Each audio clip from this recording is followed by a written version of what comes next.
Voilà, donc Ardevant-Soleimani, qui est de Franche-Comté-Horticole, une structure intégrée dans l'Arixor Grand Est, et elle-même intégrée dans l'Astrodor Grand Est, donc qui est une unité de bassin de l'Institut technique Astrodor. Bonjour, ma présentation va être beaucoup moins sexy que celui qui vous a été fait. Mais bon, je vais essayer de rendre le voilà, défi sexy en un quart d'heure, 20 minutes. Je vais vous proposer de vous présenter ce que c'est que le plan Ecophyto et puis de vous parler des réseaux défis. De vous présenter les premiers résultats en défi XP et volontairement, pour pouvoir aller un tout petit peu plus loin, je me suis limité au défi plante en pot et que sur le point Cessia. Je vous parlerai aussi alors ça c'est le langage défi, du SCEP. C'est des systèmes de culture économes et performants. C'est ce qu'on essaye de mettre en place et puis de caractériser au niveau des défis. Et là aussi, j'ai pris un exemple de plante en pot.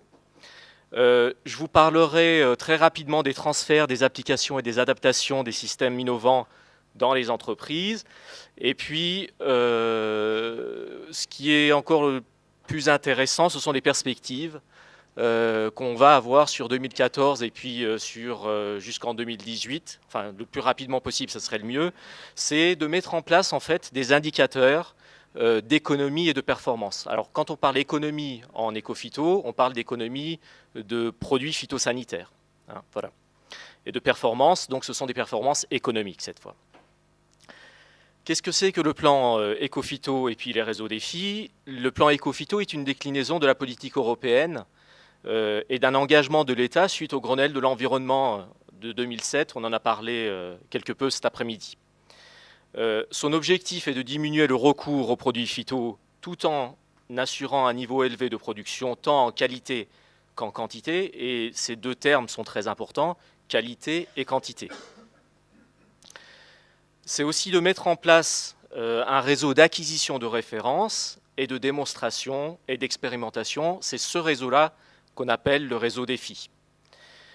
Au sein de défi, il existe deux dispositifs, le défi ferme et le défi XP, avec une mobilisation sur le réseau défi XP de l'ensemble des unités de bassin de l'Institut technique Astrodor.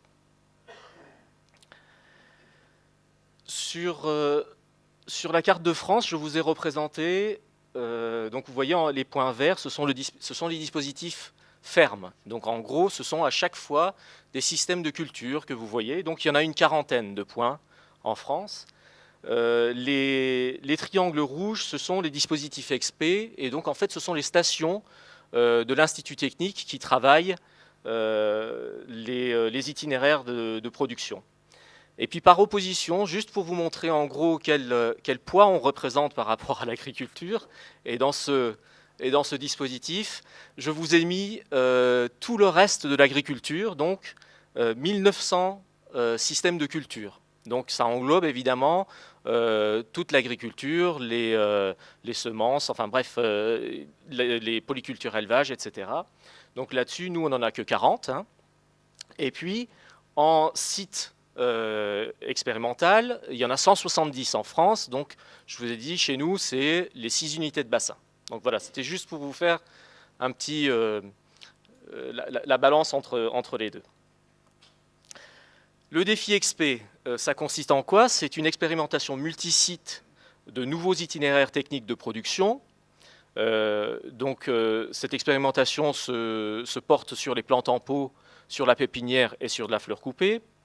L'ambition est d'évaluer l'impact global de la combinaison des solutions alternatives, tant sur l'aspect technique, agronomique, économique, environnemental, etc. etc. L'objectif, c'est de transférer ces résultats obtenus aux entreprises. On en a pas mal parlé aujourd'hui en disant mais quand est-ce que ça va être transféré dans les entreprises? L'objectif de défi est, une fois que l'expérimentation a été réalisée et qu'elle est probante, c'est essayer de les faire passer le plus rapidement dans les entreprises. En méthodologie, c'est très simple en fait. On met en place 2 itinéraires de culture, l'un en conventionnel raisonné, et puis l'autre en innovant. Le plus souvent en intégralité, en protection biologique intégrée. On essaie de le faire en protection biologique intégrée sur l'intégralité.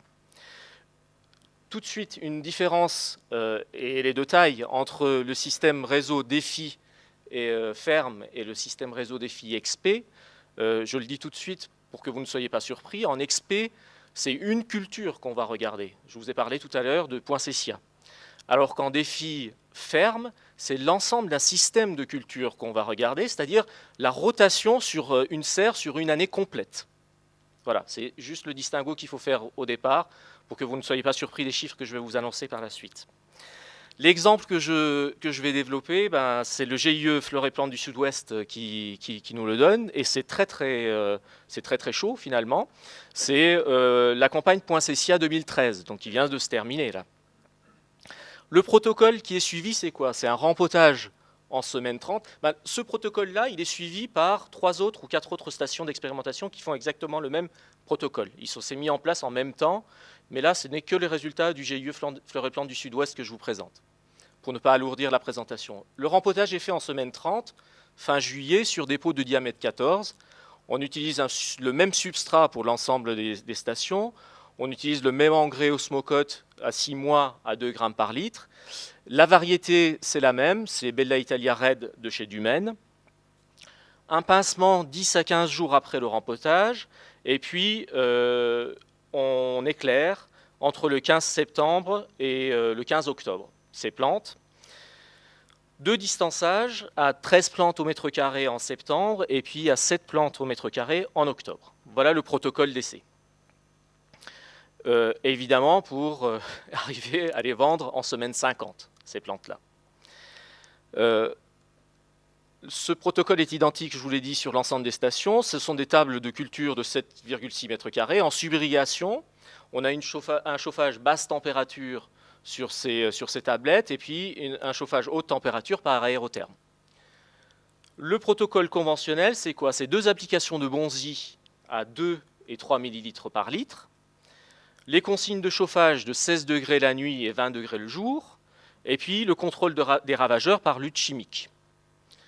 Le protocole innovant, c'est quoi? Dans le deuxième compartiment, c'est aucune application de Bonzi, les consignes de chauffage de 14 degrés la nuit et 18 degrés le jour, et puis le contrôle des ravageurs par lutte biologique en priorité. Donc en fait, on ne s'interdit pas, quand la lutte biologique ne fonctionne pas, de revenir sur de la lutte chimique s'il le faut. Le ravageur évidemment essentiel, alors je suis désolé, bon, c'est un petit peu, vous ne le voyez peut-être pas, mais l'idée c'était de vous montrer l'échelle de notation du Bemisia, donc de la mouche blanche sur Poinsettia. Classe 1, je ne sais pas si vous le voyez, est-ce que j'ai un petit... alors il n'y a pas de pointe, alors est-ce que je l'ai là? Oui, je ne sais pas si vous la voyez là, voilà. Vous avez le Bemisia qui est sur la feuille. Voilà. Quand on a des adultes seuls, on les classe en classe 1. Quand on a quelques œufs, plus des larves et quelques adultes, en classe 2. Tout stade en quantité, c'est classe 3, en bas à gauche. Et puis stade 4, vous le voyez, ce sont des dégâts visibles avec du miela. D'accord ? Ce classement, je vous ai dit, le protocole est identique sur l'ensemble des stations. Ils font exactement la même manière. Donc, le suivi des ravageurs sur Bemisia, l'idée n'est pas de vous présenter la totalité du schéma de culture, ni comment on est intervenu. C'était simplement pour vous montrer que, voilà, on les a fait rentrer en semaine 30. En semaine 34, on a déjà des stades 2, voire des stades 3, et on commence à intervenir chimiquement. On a fait aussi une petite tentative de lutte biologique intégrée sur 6 semaines. Vous voyez, c'est sur les semaines 41, 42, 43, etc. On s'aperçoit juste qu'en semaine 42, on arrive à faire tomber la population de Bemisia, mais que dans la majorité des cas, on dépasse largement les stades 2, 3, voire stade 4. Donc on est intervenu avec 12 traitements phyto, en commençant le premier à la semaine 34 déjà. Je vous ai dit l'essai de 6 semaines en lutte biologique, mais qui n'a pas été couronné de succès. Et puis retour au traitement chimique dès la semaine 46. En lutte biologique ou en itinéraire innovant, qu'est-ce qu'on a fait? C'est pareil. On a commencé à intervenir avec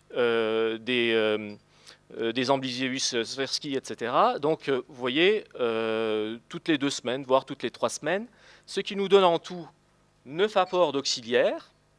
On a quand même une augmentation dans les dernières semaines de présence de Bemisia sur les poinsettias, mais on arrive quand même à maintenir un niveau acceptable, à un niveau acceptable ce ravageur. Si on regarde les comparaisons de croissance, l'itinéraire innovant est au milieu, le conventionnel à gauche. Donc on voit que l'itinéraire innovant est un petit peu plus haut. L'itinéraire conventionnel est un petit peu plus compact, en semaine 41, début octobre. Et si on regarde en semaine 47, presque au moment de la commercialisation, fin novembre, l'itinéraire innovant est au milieu, il est toujours un tout petit peu plus haut, et le conventionnel il est à droite, il est un petit peu plus trapu. Si cette fois-ci on regarde quel est le coût en fait de notre système conventionnel et de notre système innovant.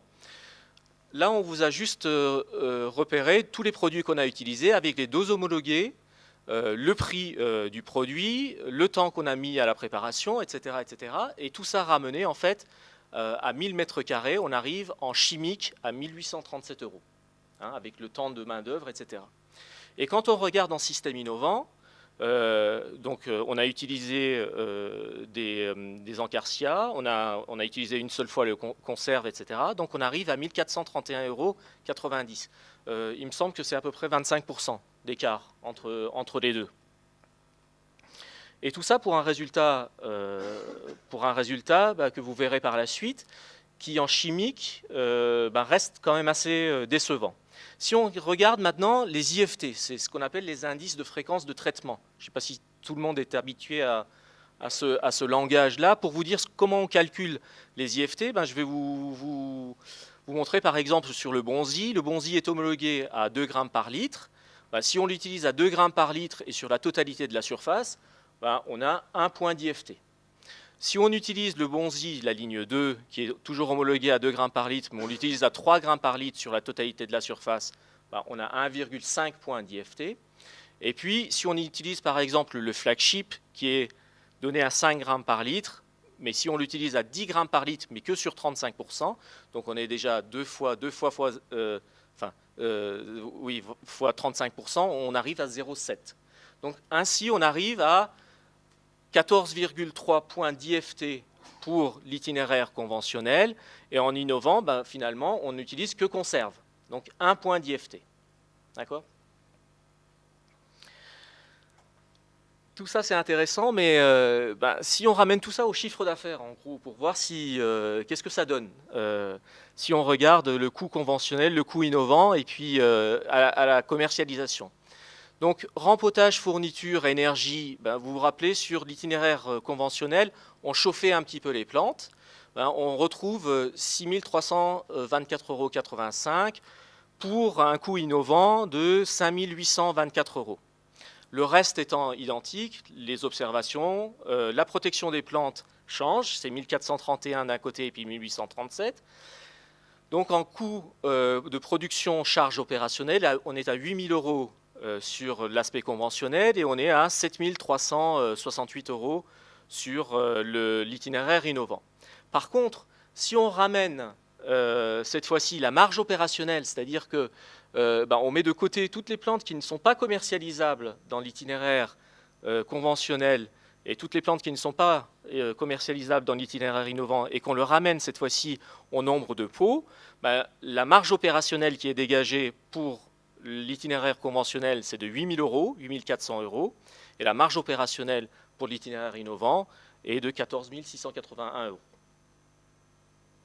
Tout ça dans les conditions d'expérimentation d'une station, d'accord, avec tous les bémols qu'il faut mettre pour les transférer en entreprise. Défi ferme cette fois. Il existe 4 réseaux en horticulture, 2 en pot, un réseau en pépinière et puis un réseau en fleurs coupées. L'approche est différente, je vous l'ai dit tout à l'heure, système de culture et puis juste la production d'une seule plante. On travaille sur un système de culture pratiqué dans l'entreprise, c'est-à-dire quelque chose qui est déjà en place dans l'entreprise. L'objectif est évidemment d'améliorer le pratiqué sur l'entreprise, mais aussi le décisionnel sur l'entreprise, et de regarder comment le chef d'entreprise agit et à quel moment il souhaite intervenir sur l'entreprise, sur la culture. La méthode, c'est assez simple. On fait un diagnostic initial avec l'horticulteur.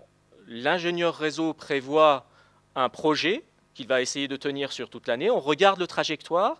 Et puis, à la fin de l'année, on regarde si on y est arrivé ou pas. Et puis, pour l'année d'après, on fait les ajustements nécessaires. Je vais commencer par le bas du tableau.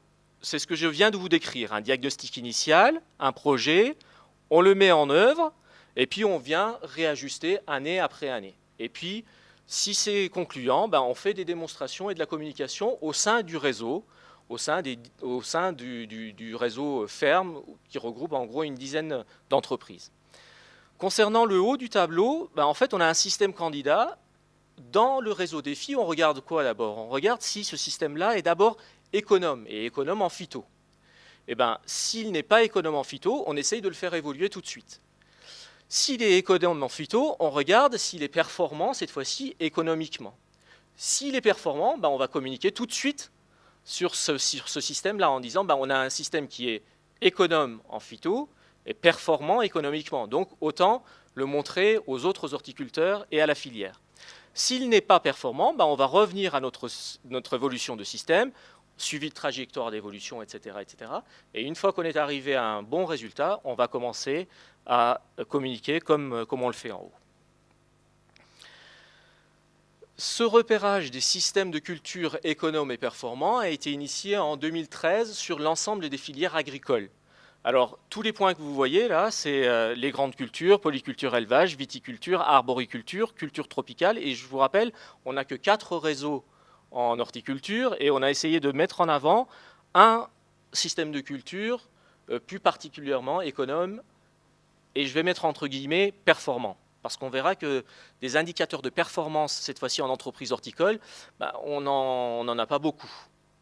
Et ça fait partie des chantiers à aborder sur 2014, pour nous. Le travail des ingénieurs réseau dans le réseau ferme, il consiste en fait à cela, c'est-à-dire d'essayer de décrire le système de culture. Qu'est-ce qu'on y fait? Sur cette entreprise-là, qui fait 2 hectares, on a un système de culture qu'on va étudier. C'est les serres que vous voyez en bas à gauche, là, vous voyez en bleu, en orange et puis en rouge, ça représente 4000 m². Et c'est ce système de culture que le chef d'entreprise a souhaité étudier et puis améliorer avec l'ingénieur réseau qui va le suivre sur les 6 années ou 7 années du plan Ecophyto. Le pratiqué sur cette entreprise, c'est quoi? Sur ces 4000 m² de serre vert, c'est 4 séries de pélargonium. Et puis dans cette serre-là, il y a d'autres plantes qui arrivent par la suite. Dans la serre numéro 2, ce sont des plantes de diversification, en 4 séries aussi. Et puis derrière, on va faire des chrysanthèmes. Et puis dans la serre numéro 3, ce sont tout de suite ce qu'on appelle autres plantes. Ça peut être des plantes vertes, etc. Donc vous voyez, par rapport au système XP, c'est beaucoup plus complexe à gérer.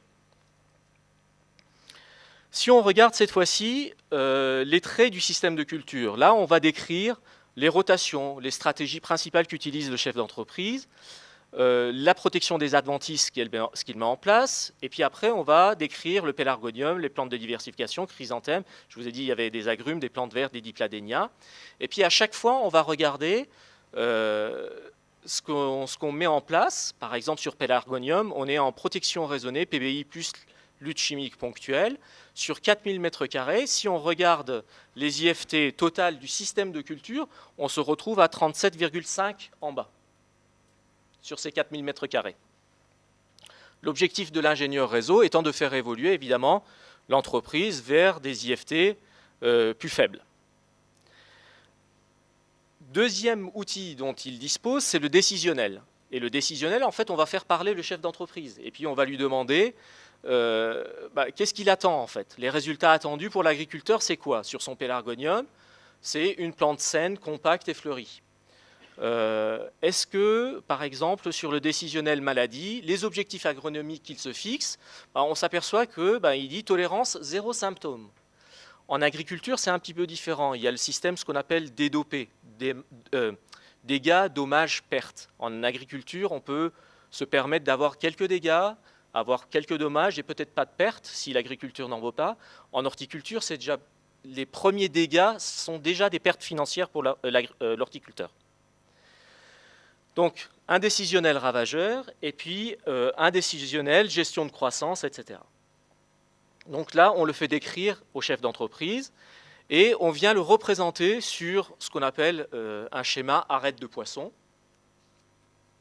Vers le bas, c'est tout ce qui est, alors ce qu'on pourrait appeler système innovant, et puis tout ce qui est au-dessus, c'est le conventionnel. Donc si on regarde par exemple sur maladie, ben, les leviers qu'on peut utiliser, ce sont les atténuations. Les leviers qu'on peut utiliser, c'est la lutte physique ou mécanique. Le levier chimique qui est utilisé, ben, ce sont des traitements préventifs tous les 15 jours. Vous voyez, cette arête de poisson a l'avantage au moins de poser et puis d'écrire ce que le schéma décisionnel, ce que l'horticulteur a en tête à chaque fois qu'il intervient dans ses serres. Les performances de cette entreprise, en fait, de 2009 à 2011, on a essayé de retrouver ce qu'il a fait dans cette entreprise et on voit que sur Pelargonium, en IFT, on est à 23. En plantes de diversification, on est à 23 aussi. En autres plantes, on est à 35. En chrysanthème, 24. Et puis, sachant que le Pelargonium, ça représente 63% de sa surface, les plantes de diversification, etc., etc. Donc, si on le ramène à son IFT total, l'IFT insecticide est de 23, l'IFT fongicide est de 6,7, l'IFT régulateur de 5,9, l'IFT herbicide, on s'aperçoit qu'on n'en utilise que très peu, donc de 0,8. Maintenant, si on regarde les performances en 2012 par rapport à ce qu'on a pu voir de 2009 à 2011, on s'aperçoit que sur les IFT insecticides, on a pu baisser de 31%. En IFT fongicide, on a pu baisser de 66%. En IFT régulateur, c'est ce qui est plus sensible, on est à moins 94%. C'est, tout à l'heure on en a parlé, c'est thymomorphogenèse, etc., qui permet les IFT, de baisser ces IFT de régulateurs de croissance. Au-delà de ça, ce qui est intéressant, c'est de regarder les calculs de trajectoire. C'est-à-dire que si on ramène tout à 100 en année début 2012, c'est-à-dire au moment où on était à 37 et quelques, je ne sais pas si vous vous souvenez, et qu'on regarde cette fois-ci en 2012 et puis 2013 où est-ce qu'on en est, on s'aperçoit qu'en IFT régulateur on chute, en IFT fongicide on chute, en IFT total, vous voyez, on est passé de 100 à on est à 57 ou 58.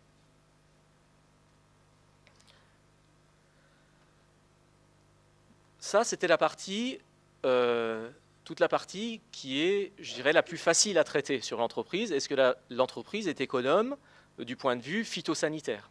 Ce qui nous manque aujourd'hui et ce qui nous fait défaut, ce sont les performances économiques. Aujourd'hui, les seules performances qu'on peut mesurer dans nos entreprises et qui sont normalisées, entre guillemets, ce sont les performances écologiques, en fait, avec plantes bleues. Donc le HVE niveau 2. Si on regarde cette entreprise, je vous ai juste mis le tableau de synthèse, on s'aperçoit qu'en irrigation, il a un 7,4 sur 10, en fertilisation 7,8, en protection des cultures 7,2, en gestion des déchets 8, en énergie 6,6. Il nous manque toute la partie économie d'entreprise pour dire si l'entreprise est économe en produits phyto, oui, mais est-ce qu'elle est performante en économique? Ça, on ne l'a pas encore. Et ça fait partie en fait des perspectives 2014. Dans les perspectives 2014, c'est d'abord une meilleure collaboration entre le réseau ferme et puis le réseau défi. Je vous ai parlé tout à l'heure de transfert des données vers les entreprises du réseau ferme le plus rapidement possible. On pourrait même peut-être envisager des modalités entreprises, des expérimentations pour coller au système de culture. Aujourd'hui, par exemple, sur Pelargonium, on peut passer ce système-là dans l'entreprise et puis le tester sur une grande surface en entreprise. Mais aussi une prise en compte des réalités de l'entreprise dans les protocoles d'essai. Je vais prendre par exemple au niveau de la pépinière. Quand on met en place une expérimentation sur la pépinière hors sol, on ne compte pas, par exemple, on va considérer que le terrain est propre. Donc en fait, on ne va pas considérer le premier coup des désherbants qu'on va mettre, anti-levée qu'on va mettre, ben celui-là, on ne va pas le prendre en compte dans le système de culture qu'on va énoncer derrière. Alors que en entreprise, ben ça fait monter d'un point l'IFT de l'entreprise. Donc l'idée, c'est effectivement de coller le plus possible au réseau ferme les protocoles d'expérimentation. Autre problème qu'on a, c'est l'absence totale des IFT de référence. Autant les agriculteurs sont les grandes cultures, les polycultures, élevage, etc., sont l'arboriculture, la vigne, ils ont même des IFT de référence département par département. Autant nous, en horticulture, on n'en a pas. La base commune de calcul d'IFT, c'est la dose efficace. La dose homologuée qui est utilisée, alors que nous, on a plutôt l'habitude d'utiliser des doses efficaces. Hein, je vous ai montré tout à l'heure, par exemple, quand on utilise le Bonzi à 3 grammes par litre, la dose efficace pour nous, c'est 3 grammes, mais on prend 1,5 point d'IFT. Et si on prend... il y a plusieurs produits comme ça qui sont homologués, par exemple, TRIPS ou puceron. La dose homologuée est beaucoup plus faible et nous, on l'utilise à 2 fois ou 3 fois la dose. Oui, ben c'est interdit, oui, mais la réalité de l'entreprise, c'est autre chose, quoi. Donc, effectivement, on a des points d'IFT qui sont... Non, mais c'est homologué. La dose d'homologation est puceron, par exemple, mais on peut l'utiliser sur TRIPS. Hein, mais elle est donnée que sur puceron. Donc les régulateurs de croissance, je vous l'ai dit aussi, ce sont des points d'IFT qui sont faciles à éviter. Je vous ai montré aussi sur le schéma France, on n'a pas du tout de données Nord-France, on n'a que des données Sud-France. Hein, vous avez vu, c'est entre Bordeaux et puis Nice, et au-dessus de cette ligne-là, on n'a pas du tout de référence, il n'y a pas de réseau ferme. Les chantiers 2014, c'est essayer de définir ce qu'on entend par performance économique et puis mettre en place des indicateurs pour pouvoir les mesurer et puis pour pouvoir effectivement comparer les systèmes de culture, cette fois-ci entre entreprises. En agriculture, tout est normalisé, c'est-à-dire que la personne vende au détail ou vende en gros, son quintal de blé, il le vend au même prix. Ce qui est normalisé aussi, qu'il ait un tracteur de 80 chevaux ou qu'il ait un tracteur de 160 chevaux, c'est normalisé. Son temps de travail à l'hectare est normalisé. Donc les comparaisons entre systèmes de culture sont beaucoup plus simples. Et puis l'autre chantier à développer aussi, c'est un outil qui est développé par l'INRA qui s'appelle AgroSyst. C'est un outil, c'est un système d'analyse multifactoriel, mais qui évidemment n'est pas adapté à l'horticulture. L'objectif, c'est avec le réseau ferme, d'y participer au développement de la version V2 et puis de pouvoir intégrer très rapidement la filière horticole à cet outil-là. Et puis pouvoir utiliser cet outil d'analyse multifactorielle pour l'horticulture. Aujourd'hui, on n'en a pas. Je vous remercie.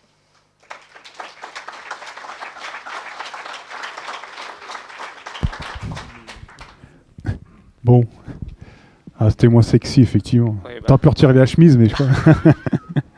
Bon, place aux questions. Ça suscite moins de réactions. C'est Dominique Boutillon. Est-ce que Dominique, tu peux te lever? Parce qu'en fait, on est filmé pour les gens qui sont sur Internet. Merci. Quand on voit cette présentation, forcément, ça nous interroge beaucoup. Enfin, on sait qu'on connaît ce type de travaux. Il y a quelques années que notre institut s'intéresse à cette évolution-là. Il faut être, à mon avis, extrêmement prudent au niveau de la communication. Parce que quand on voit ça, on se dit, mais vraiment, ces pecnos, ils font n'importe quoi. Ils traitent pour le plaisir. C'est tellement facile d'arrêter de traiter, de mettre de l'engrais chimique. On fera tellement d'économies. Et puis, on ne sait pas faire autrement. On est bête. Donc, il y a toutes ces idées qui sont largement reprises prises dans la société, pas pour nous pour le moment, mais sur l'agriculture en général. Les associations, avec tout le bien que chacun pense d'elles, qui agissent au niveau écologique, ne peuvent pas prendre cette information-là autrement qu'au premier degré et peuvent forcément en tirer des conséquences qui sont nocives pour toute l'image de la profession. Alors, je ne sais pas, je n'ai pas de réponse à vous donner. J'ai une question à vous poser qui est celle-ci. C'est attention, comment est-ce qu'on peut communiquer sur ce sujet-là auprès du grand public, sachant que c'est notre responsabilité sociétale de réduire, on a bien compris, et puis on voit qui sont les commanditaires, entre guillemets, d'une telle étude. Donc on a un engagement de réduction franco-français, il ne faut pas manquer de le rappeler chaque fois quand même, hein, Ecophyto. Mais autant je suis toujours bluffée par les avancées qu'on peut obtenir au niveau technique. On est bien d'accord qu'il faut relativiser sur l'aspect presque in vitro d'une expérimentation en station par rapport à ce qui se passe chez nous, avec les obligations qui nous incombent de former du personnel dans cette optique-là. Et puis, ce n'est pas juste former une personne à l'observation, c'est toute l'équipe qu'il faut former à une réaction totalement différente, sans parler de la formation. Je me permets d'interpeller mon ami François Poli, ici présent.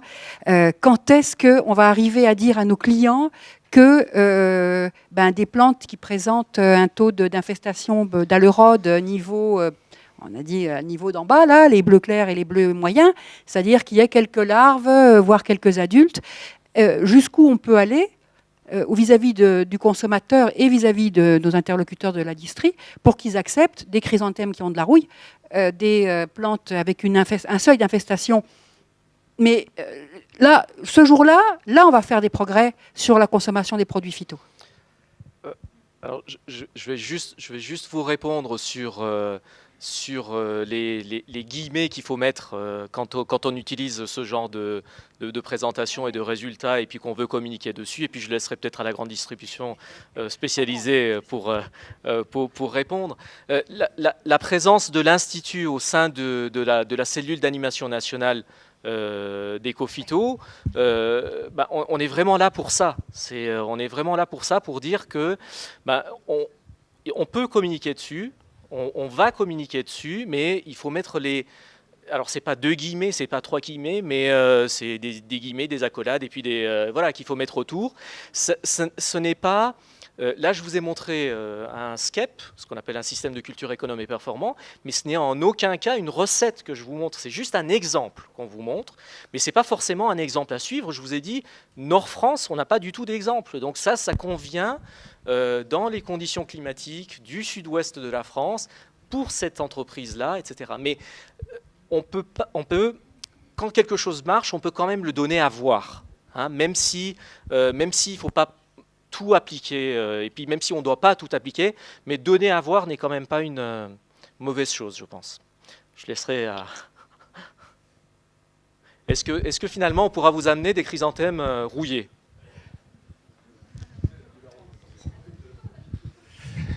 C'est une excellente question. Moi je pense que là encore c'est l'affaire de la filière. C'est-à-dire qu'il faut qu'on s'exprime tous d'une même voix. On a emmené le grand public tous ensemble vers ce besoin de l'hyperpropreté, de zéro défaut. C'est encore plus vrai dans les fruits et légumes. Il y a peut-être une démarche de sensibilisation en marche arrière qu'il faut initier. Il faut qu'on fasse ça de concert, c'est-à-dire ça va des ministères aux producteurs en passant par les distributeurs. C'est vrai qu'on est dans un métier où pour le consommateur, on produit du verre. Et les gens ne se posent pas la question, du moment où on produit du verre, on est vert. Là, il faut être très vigilant par rapport à ce sujet. Et c'est vrai qu'on n'est pas à l'abri d'une émission d'investigation qui veuille aller creuser dans notre métier, dans la filière, et qui découvre spontanément que pour avoir des belles plantes, parfois il faut les traiter. Bon. C'est pour ça que c'est très important de mon point de vue de raisonner en termes de filière. C'est pour ça aussi que c'est très important de s'être mobilisé autour de la labellisation plante bleue. C'est un exemple, hein, il y en a d'autres. Mais je trouve que, outre le fait d'encourager les entreprises à se mettre sur une certification d'entreprise qui démontre qu'on va travailler de façon plus propre, déjà là, on a un joker, on a le moyen de répondre aux interpellations des médias un peu agressifs. Bon, déjà, dans la profession, ça fait 30, 40, 50 ans qu'on produit. Je pense qu'on a tous eu à l'esprit de respecter la législation. Donc, ce qu'on faisait il y a 20 ans, on pensait que c'était bien, même si pour certains aspects, ça ne l'était pas, mais c'est seulement maintenant qu'on le découvre. Donc, il ne faut pas non plus tirer à vue. Et la démarche Plante Bleue, pour moi, est très exemplaire parce qu'elle implique les producteurs et les distributeurs. Vraiment, les distributeurs, on mouille notre chemise sur le sujet, hein, tous ensemble. Et on fait ça très sérieusement. Et là, on a une réponse. C'est-à-dire qu'on peut exprimer qu'on a pris le sujet à bras-le-corps, qu'on travaille dessus, qu'on travaille avec le ministère. On est au niveau 2 de la certification. Il y a 3 niveaux. Le 3e niveau, ce sera haute valeur environnementale. Nous, on est prêts. Romain Monceau travaille énormément dessus. Toute l'équipe Lastrédor Valor travaille dessus. On est en avance sur le ministère. Je ne dis pas de bêtises, hein, Romain. Aujourd'hui, on est quasiment prêt à annoncer la certification HVE et il faut attendre que le ministère soit prêt de son côté. Donc, et aussi, Jean-Marc Vasse serait là, il dirait que le ministre lui-même cite notre filière de façon exemplaire au travers de la certification Plante Bleue en disant qu'on porte et on s'est emparé du sujet. Donc je ne sais pas si je réponds vraiment à la question, mais ça me paraît important de continuer à travailler tous ensemble. Ce n'est pas le sujet des producteurs, c'est le sujet de toute la filière, c'est l'implication de tout le monde. Et c'est au travers aussi de réunions comme celle-ci qu'on va continuer à avancer. J'ai répondu ? À peu près. C'était quoi la question ?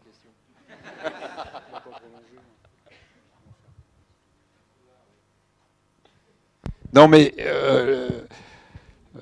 j'ai quand même répondu au début, c'est-à-dire que si il faut qu'on explique aux consommateurs, mais c'est tous, c'est les distributeurs, nous bien sûr, au travers d'informations, d'ILV, de messages de sensibilisation, que c'est pas parce qu'une plante a des pucerons qu'elle est mauvaise. Il faut apprendre à vivre avec les pucerons, il faut travailler avec les auxiliaires, il faut sensibiliser les gens au niveau des auxiliaires. Mais en tant que distributeur, on peut tous sur le sujet. Botanique s'est approprié la démarche, mais Truffaut est dessus, nous aussi. Nous, on vient au travers de l'Institut mettre en place un partenariat de soutien de l'association Humanité et Biodiversité. Humanité Biodiversité, c'est quoi? C'est soutenu par Hubert Rive, c'est présidé par Hubert Rive. La démarche, c'est de sensibiliser chacun au rôle qu'il peut jouer à titre individuel sur sa terrasse, son balcon, son jardin, en créant des espaces nature, en mettant en place des refuges à insectes. C'est une micro-goutte dans l'océan, mais c'est le début. Et c'est au travers de démarches comme celle-ci qu'on va avancer. Moi, j'en suis convaincu. Merci.